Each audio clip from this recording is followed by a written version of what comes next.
서소문고가 사고가 발생한 지 벌써 나흘째가 되었습니다. 하지만 안타깝게도 운행 상황은 더욱 악화되었습니다. 오늘 기준 전체 열차의 정상화율은 73.7%까지 떨어졌는데요. 82.3%였던 전날과 비교하면 운행 지표가 더 악화된 모습입니다. 이유가 무엇일까요? 금요일은 주말 수요를 대비해 기본 열차 편성 자체가 많습니다. 운행해야 할 열차 수는 늘어났지만 실제 사용할 수 있는 차량 대수는 제한적이다 보니 결국 오늘도 수많은 열차들의 운행이 중지된 상황이었습니다. 하지만 이런 초유의 마비 사태 속에서도 코레일은 운행 정상화를 위해 새로운 우회 경로를 개척하며 사투를 벌이고 있습니다.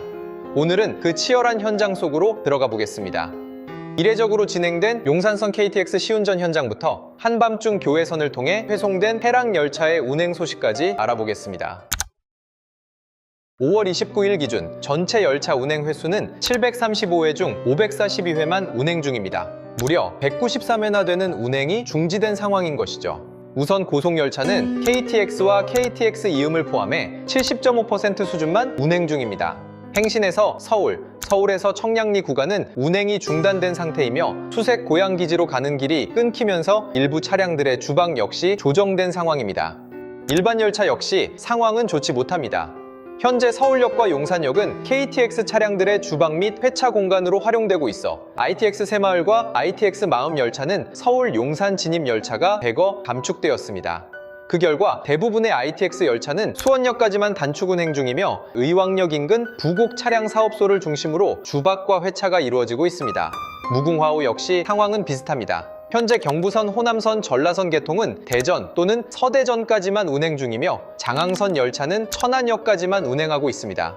이들 객차형 열차는 대전 조차장과 천안 전차대 등을 활용해 회차와 주박이 이루어지고 있는 상황입니다. 반면 이문 차량 사업소를 포함한 타소속 차량들은 상대적으로 영향이 적은 편인데요. 청량리 착발 개통 열차는 비교적 타격이 적은 편이었습니다. 그럼 다음으로 디지털 미디어 시티역으로 가보겠습니다. 이곳에서는 용산선을 경유하는 KTX 시운전 현장을 확인할 수 있다고 하는데요. 이 일대에는 수색 차량 사업소 부근에 위치해 있어 수도권 일반 열차의 유치와 경정비, 청소와 물품 보급까지 담당하는 수도권 북부철도 운영의 핵심 기지 역할을 하고 있습니다. 하지만 현재는 서소문고가 사고 여파로 인해 수도권 철도 차량 정비단과 수색 차량 사업소로 연결되는 선로가 사실상 단절된 상황입니다. 결국 차량 입출고가 어려워지면서 수도권 열차 운용에도 큰 영향을 주고 있는 것입니다. 이번 시운전은 KTX 운행 정상화를 위해 진행된 시운전입니다. 특히 서소문고가 폐쇄가 장기화될 가능성에 대비해 서울 신촌 구간 단절로 감소한 운행 횟수를 최대한 회복하기 위한 목적이 큰데요. 현재 행신역과 서울역 사이 선로가 막히면서 KTX 차량들은 정비와 경정비를 위해 기지로 이동하는 것 자체가 어려워진 상황입니다. 고속열차는 하루 평균 약 2,000km 가까이 운행하며 일정 주행거리마다 반드시 점검과 정비를 받아야 합니다. 하지만 지금처럼 기지 입출고가 제한된 상태가 길어질 경우 단순한 운행 감축을 넘어 차량 정비 자체에도 영향을 줄 가능성이 커지고 있습니다. 결국 코레일 입장에서는 운행률을 유지하기 위해서라도 수색 고양기지로 연결되는 새로운 우회 경로 확보가 반드시 필요한 상황이 된 것입니다. 이에 따라 코레일은 기존의 KTX가 운행하지 않던 용산선 지하 구간으로 KTX를 우회시키는 초유의 방안까지 검토하게 된 것인데요. KTX가 이 구간을 직접 통과하는 것은 2018년 평창 동계올림픽 이후 사실상 처음 있는 일입니다. 평소에는 일반 전동열차만 다니던 용산선에 KTX가 들어오는 모습을 보니 현재 대한민국의 철도가 얼마나 비상 상황인지 체감할 수 있는 장면이었습니다. 이번 시운전은 5월 28일 새벽부터 시작되어 29일인 오늘까지도 계속 이어지고 있었습니다. 대상 차량은 일반 KTX와 KTX 산천으로 특히 이번 시험은 동력 집중식 차량이 용산선 진입로를 문제없이 통과할 수 있는지를 확인하는 데 목적이 있습니다. 반면 KTX 이음은 청량리와 이문 차량 사업소 중심으로 운용되고 있으며 KTX 청룡 역시 현재 차량기지 운용 스케줄과 배정 상황에 따라 이번 시운전 대상에서는 제외된 상태입니다.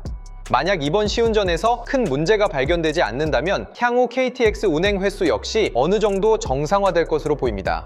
한편 코레일은 용산선 시운전과 별개로 또 하나의 우회 카드를 꺼내들었습니다. 바로 교외선을 활용한 해랑 관광열차 회송 작업입니다. 현재 용산선 지하 구간은 환기와 안전 문제로 인해 디젤 기관차가 운행하지 않았던 구간인데요. 결국 코레일은 또 다른 플랜 B를 검토하게 되었고 그 대안으로 등장한 것이 바로 교외선이었습니다. 그 결과 5월 29일 밤 실제로 해랑 열차가 교외선을 통해 이동하는 장면이 확인되었습니다. 19시 51분경 청량리역에는 해랑열차를 포함한 관광열차가 등장했다는 글이 올라왔고 이후 온라인 커뮤니티를 중심으로 해랑열차의 이동 장면이 잇따라 포착됐습니다.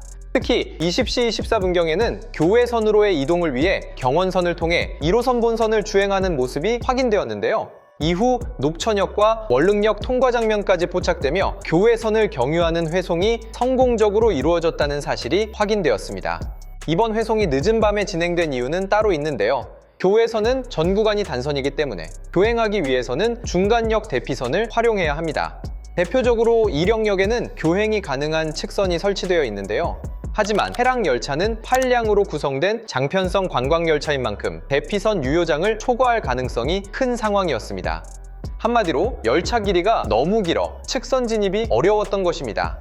결국 코레일은 다른 열차 운행이 없는 심야 시간대를 선택해 교행을 피하는 방식으로 회송을 진행한 것으로 보입니다. 이번 서소문고가 사고는 단순히 열차 몇 대가 못 다니는 정도의 문제가 아니었습니다. 수색 차량 사업소와 고양기지로 이어지는 철도의 핵심 핏줄이 터지면서 열차 운행뿐만 아니라 차량 정비와 입출구까지 직접적인 타격을 받고 있는 상황이었습니다. 현재 복구 작업은 30일 새벽을 목표로 진행 중이며 안전하게 철거가 마무리되어 모든 열차가 제자리를 찾을 수 있기를 기대해 보겠습니다. 오늘 영상은 여기까지입니다. 시청해 주셔서 감사합니다.